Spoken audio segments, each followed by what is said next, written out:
नमस्कार. मी परमेश्वर सोनवणे दर्पण मीडियामध्ये आपल्या सर्वांचं स्वागत करत आहे. मी आता सध्या जिथे उभा आहे ते नाथरा गाव आहे आणि स्वर्गवासी गोपीनाथराव मुंढे साहेबांच्या या वाड्यामध्ये मी उभा आहे.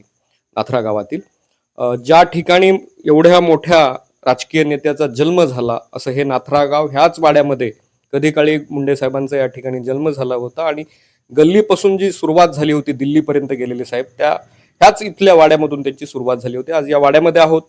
इथं देखभाल करणारे, काय नाव तुमचं? कोंडीबा आसुरबा नवले. बरं, किती वर्षापासून आहेत जी तुम्ही इथे? 4-5 वर्षापासून आहेत. बरं, तुम्ही इथे काय देखभालीचं काम करता? काय काय करता इथे? इथं म्हणजे राहायला तिथं वाढत आम्ही. साफसफाई धुणं करणं. तुमचं काय नाव? केवळबाई नवली. तुम्ही साफसफाई हा हो, साफसफाई करतात, झाडझूड करतात, धुतात. मुंडे साहेब इथे जन्म झालेला आहे याच वाड्यामध्ये का? याच वाड्यात जन्म झालेला आहे साहेबाचा. अच्छा. आणि किती खोल्या वगैरे आहेत या वाड्यामध्ये? 4 ते 5 खोल्या आहेत. या ठिकाणी पूर्ण ह्या वाड्याची देखभाल करतात. आज जरी हा वाडा जीर्ण थोडासा अवस्थेमध्ये गेलेला असला तरी सुद्धा इथं आल्याच्या नंतर एक वेगळीच ऊर्जा मला तरी जाणवली. कारण की मुंडे साहेब म्हणजे सांगायची गोष्ट नाही, एवढ्या मोठी महान व्यक्ती होऊन गेलेली आहे. तीच या वाड्यामधून त्या व्यक्तीची कारकीर्द सुरुवात झालेली होती. आणखीन आपण गावकऱ्यांशी सुद्धा इथल्या संवाद साधणार आहोत. मुंडे साहेबांच्या काय आठवणी आहेत त्या जाणून घेणार आहोत. माझ्यासोबत गावातील काही नागरिक आहेत, त्यांच्याशी आपण संवाद साधणार आहोत. नाव काय तुमचं? सुभाष माधवराव मुंडे. मुंडे साहेब, काही मुंडे साहेबांविषयीच्या काही आठवणी आहेत का या वाड्या संदर्भातल्या, किंवा मुंडे साहेबांच्या काही गावातल्या आठवणी तुमच्या? काही नाही, गावात आल्यानंतर त्यांनी जर एकदा एखाद्या माणसाला पाहिलं समोर तर ते दुसऱ्या वेळी 2-3 वर्षानंतर आले ते नावानिशी त्या माणसाला बोलत होते.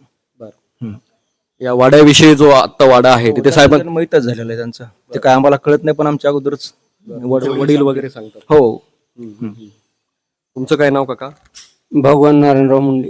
काय तुम्हाला मुंडे साहेबांच्या काय आठवणी किंवा या वाड्या संदर्भात काही? काय नाही, वाड्यात त्यांचं दुकान होतं एक, कुठलं किराणा दुकान. तर तिथं जरी आम्ही गेलात तरी त्यांचे वडील आम्हाला गोळ्या आहे ते द्यायचे. म्हणजे मुंडे साहेबांच्या वडील दुकान चालवायचे? हा. आणि शे आंबाजोला शिकाय, आता परळीला अगोदर होते पण आंबाजोला गेले, नंतर पुण्याला. मग गावाकडे आल्याच्या नंतर गावाकडे आल्यानंतर ते पोरामध्ये मिसळून राहायचे, माणसामध्ये मिसळून राहायचे. कुठं नदीला पोहायला जायचं, कुठं आंबे खायला रानाने जायचं, आंबे आणायला. अशा हे गावातले काही लोक आहेत असंख्य. मुंडे साहेबांच्या जेवढ्या सांगाव्या तेवढ्या आठवणी. एकदा समोर माणसाला पाहिलं ते नावानिशी बोलते. मग 2 वर्षाला येऊ, 4 वर्षाला येऊ, जर आले समजा ते माणूस जर समोर आला तर बरोबर ते ओळखत. हो. आणि त्यांच्या समोर व्हायचं गेला तर खांद्यावर हात टाकून बोलायचे. माणूस जातो, त्याच्या आठवणी कायम राहतात. मुंडे साहेबांच्या आठवणी आजही तेवढ्याच उत्कंठेनं, आणि त्यामुळं गावाचं नाव एक महाराष्ट्रात नाही भारतात माहीत झालं. नाथरा गाव आहे. तर धन्यवाद तुम्ही बोलल्याबद्दल. मुंडे साहेबांच्या अशा आठवणी आहेत. आणखीनही ताज्याच आठवणी वाटतात. आज आपण हा वाडा पाहिला, त्यांचं गाव पाहिलं, इथले लोक पाहिले, त्यांच्याशी बोललो. परत एकदा आपल्या सर्वांना मुंडे साहेबांचं हे गाव वाडा पाहायला मिळाला. आणि मला सुद्धा ज्यावेळेस मी या ठिकाणून जात होतो त्यावेळेस नाथरा या गावाकडे आपसुक माझी गाडी ओढली, कारण की मला मुंडे साहेबांविषयी खूप प्रचंड प्रमाणामध्ये आस्था आहे. का नसावी, प्रत्येकालाच आहे ती, कारण की त्यांच्या काही ना काही आठवणी प्रत्येकाशी जोडलेल्या आहेत, खास करून बीड जिल्ह्यातल्या. मी परमेश्वर सोनवणे, व्हिडिओ जर्नलिस्ट सोबत, नाथरा, परळी, बीड.